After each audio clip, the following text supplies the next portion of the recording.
Friend and my dear friend, welcome to my channel तैयारी जीत की। हम पिछली वीडियो में मिले थे जो शब्द भेद से संबंधित थी और हमने उसका पहला पार्ट कंप्लीट कर लिया था, जिसमें हमने दो प्रकार उसके जो है कंप्लीट कर लिए थे। आज हम तीसरा और चौथा जो प्रकार है उसके ऊपर चर्चा करेंगे और इस दूसरे भाग को कंप्लीट कर लेंगे। मैं आशा करता हूँ आपको पिछला भाग भी जरूर समझ में आया होगा और जो शेष बाकी जो बातें बची हैं वो हम इसमें क्लियर कर लेंगे। तो स्टार्ट करते हैं शब्द भेद का दूसरा भाग। दूसरे भाग का जो तीसरा खंड है, जो तीसरा नंबर है, उसको शुरू करते हैं रूप के आधार पर। अब रूप के आधार पर चर्चा करते हैं। पहला पढ़ा था हमने, थोड़ा सा मैं प्रकाश डाल दूं बिजली पे। पहले उसमें पढ़ा था हमने, नंबर 1 में पढ़ा था इतिहास या उत्पत्ति के आधार पर शब्दों का प्रकार, उत्पत्ति के आधार पर। दूसरा नंबर पढ़ा था, दूसरा क्या पढ़ा था, रचना या बनावट के आधार पर, रचना या बनावट के आधार पर। अब तीसरा नंबर हम पढ़ रहे हैं, कौन सा पढ़ रहे हैं, रूप के आधार पर। तीसरा नंबर हम पढ़ रहे हैं रूप के आधार पर। रूप के आधार पर कितने प्रकार के शब्द होते हैं ये हम पढ़ रहे हैं। तो कितने प्रकार के शब्द होते हैं देखेंगे, समझेंगे इसको। रूप के आधार पर दो प्रकार के शब्द होते हैं। कौन कौन से, नंबर 1 विकारी शब्द और दूसरा होता है अविकारी शब्द। तो सबसे पहले विकारी शब्द के ऊपर चर्चा करते हैं। क्या है विकारी शब्द? वे शब्द जिनमें लिंग वचन कारक के आधार पर मूल शब्द का रूपांतरण हो जाता है, वे सभी विकारी शब्द कहलाते हैं। जैसे जैसे क्या है, लड़का पढ़ रहा है, तो जैसे ही लिंग परिवर्तन हुआ, तो लिंग परिवर्तन जैसे लड़का है तो लड़की हो जाएगा है। और आपका कोई भी किसी भी प्रकार का अगर पुल्लिंग है तो वो जो है आपका स्त्रीलिंग में कन्वर्ट हो जाता है। अगर लिंग परिवर्तन करते हैं तो वहाँ पर जो है पुल्लिंग का स्त्रीलिंग में ही परिवर्तन हो जाता है। और अगर लड़का है तो लड़की हो गया है आपका। तो इस प्रकार से यहाँ पर लिंग परिवर्तन के बाद वाक्य बनता है लड़की पढ़ रही है। फिर लड़का दौड़ रहा है, वचन परिवर्तन किया है। अब यहाँ पर वचन किया, यहाँ लिंग परिवर्तन किया है, यहाँ वचन परिवर्तन किया है, तो यहाँ पर लड़के दौड़ रहे हैं। लिंग परिवर्तन में जो है वो पुल्लिंग का स्त्रीलिंग हो गया है। यहाँ लड़का दौड़ रहा है, वचन में परिवर्तन हुआ है। वचन का मतलब यहाँ पर जो है एक लड़के की बात की गई है और यहाँ पर कई लड़कों की बात की गई है।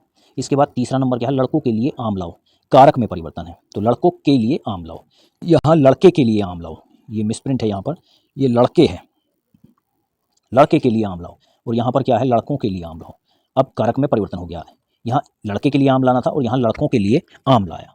तो इस प्रकार से यहाँ पर जो परिवर्तन हमें देखने के लिए मिला, विकार उत्पन्न हुआ, किसके कारण उत्पन्न हुआ, देखो जी, यहाँ पर तो विकार उत्पन्न हुआ लिंग के आधार कारण, यहाँ विकार उत्पन्न हुआ विचार के कारण, और यहाँ वचन के कारण। यहाँ जो परिवर्तन हुआ है वो कारक की वजह से उत्पन्न हुआ। देखो, शब्द था लड़का, लेकिन लिंग परिवर्तन होते ही लड़की बन गया, और शब्द था लड़का, यहाँ लड़के हो गया, तो यहाँ भी लड़के था और यहाँ भी लड़कों हो गया। तो परिवर्तन हुआ, लेकिन किसकी वजह से हुआ, वहाँ लिंग की वजह से हुआ, वचन की वजह से हुआ और कारक की वजह से परिवर्तन हुआ। तो ये इस प्रकार के जितने भी शब्द हैं वो सभी शब्द क्या कहलाएंगे, वो सभी शब्द विकारी शब्द कहलाएंगे। अब इसमें देखिए एक पॉइंट जो है इसमें मोस्ट इंपॉर्टेंट दे रखा है, संज्ञा सर्वनाम या विशेषण विकारी शब्द होते हैं। अगर नाउन होगा आपका, या प्रोनाउन होगा, या फिर आपका एडजेक्टिव होगा, ये इससे रिलेटेड जितने भी शब्द होंगे वो सारे के सारे जो है विकारी शब्दों के अंतर्गत ही गिनती आएगी। समझने वाली बात ये है। नेक्स्ट देखते हैं अविकारी शब्द। अब अविकारी शब्द क्या है? अविकारी शब्द वे शब्द होते हैं जिनका मूल रूप में प्रयोग होता है, जैसे जैसे जो है आज, मैं, और आदि। ऐसे शब्द वो सभी जिनका मूल रूप में प्रयोग होता है, उनको उनमें परिवर्तन नहीं किया जा सकता, बदला नहीं जा सकता।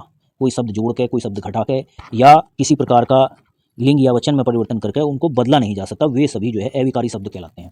अब कैसे है देखेंगे, जैसे जैसे है आपका इसमें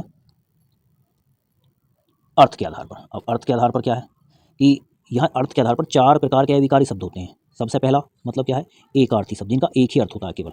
कैसे? जिनका केवल एक ही अर्थ होता है, एक अर्थी शब्द कहलाते हैं। जैसे व्यक्तिवाचक संज्ञा के शब्द।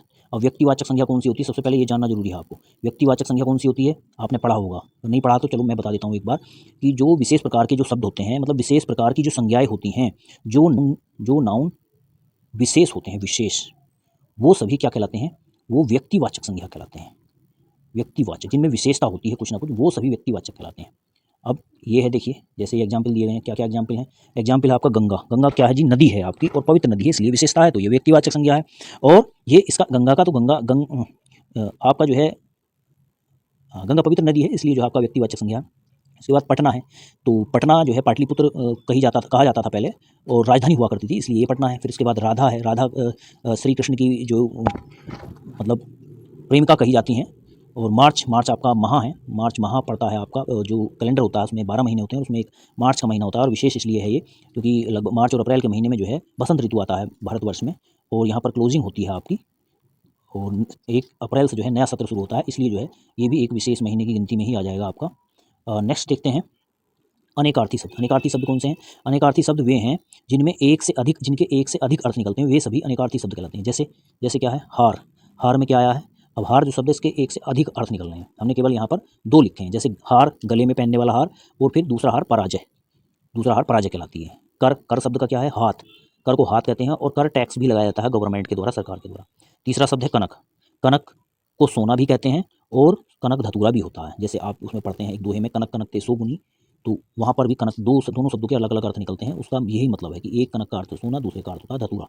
नेक्स्ट है देखें समानार्थी शब्द। समानार्थी शब्द वो शब्द कहलाते हैं जो समान अर्थ वाले होते हैं, वो शब्द समानार्थी शब्द कहलाते हैं। जैसे नभ है, आकाश है, नभ है, गगन है, आसमान है, सूर्य है, रवि है, सूर्य का है, रवि है, भानु है, भास्कर, और बादल का है, मेघ है, जलद है, वायु। ये सभी पर्यायवाची शब्द भी कहलाते हैं, पर्यायवाची। तो जो भी पर्यायवाची हैं वे समानार्थी कहलाते हैं, समानार्थी हैं तो पर्यायवाची। उसका मतलब है जो एक ही शब्द के बहुत सारे जो है आप रूप देख लेंगे, अर्थ देख लेंगे, उनके नाम एक हो सकते हैं, तो वो सारे पर्यायवाची या समानार्थी शब्द कहलाते हैं। नेक्स्ट देखते हैं विपरीत अर्थ वाले शब्द। विपरीत अर्थ वाले जो शब्द हैं वो सभी विलोम शब्द कहलाते हैं। विलोम शब्द कैसे होते हैं, जो बिल्कुल उल्टे होते हैं। जो शब्द विपरीत अर्थ का बोध कराते हैं वे सभी जो है विपरीत अर्थ वाले या विलोम शब्द कहलाते हैं। जो किसी शब्द का उल्टा होता है वो विलोम शब्द कहते हैं, सीधी सीधी भाषा में। जैसे आपका क्या है, पहला शब्द क्या है, पराजय, पराजय का क्या पहला शब्द है जय, तो जय का उल्टा आ गया था पराजय। फिर दूसरा शब्द आया सच, सच का झूठ आ गया। फिर पाप आया है तो पुण्य आ गया, जैसे दिन है, दिन का रात आ गया। आप और भी किसी भी शब्द पर ये चीज़ें अप्लाई कर सकते हो, और अगर वो बिल्कुल विपरीत शब्द है उसका, तो समझो वो जो है वो आपका विपरीतार्थी या विलोम शब्द ही कहलाता है। जैसे काला है आपका, काला, काले का क्या हो गया, काले का गोरा हो गया। जैसे मोटा है, मोटा, मोटे का क्या हो गया, मोटे का आपका पतला हो गया, पतला। और भी बहुत सारे शब्द ऐसे हैं जिनको जिस पे भी अप्लाई करोगे और उसका यदि उल्टा करोगे तो एकदम से विलोम शब्द ही कहलाएगा। ठीक है, नेक्स्ट ये कंप्लीट हो जाता है, और हमने जो इसके 2 टाइप बचे हुए थे वो भी हमने कंप्लीट कर लिए हैं। कौन कौन से टाइप अभी हमने जो है पढ़े हैं, एक तो पढ़ा है रूप के आधार पर शब्दों की बनावट या शब्दों का प्रकार। दूसरा टाइप हमने कौन सा पढ़ा है, दूसरा टाइप हमने पढ़ा है अभी इसमें कि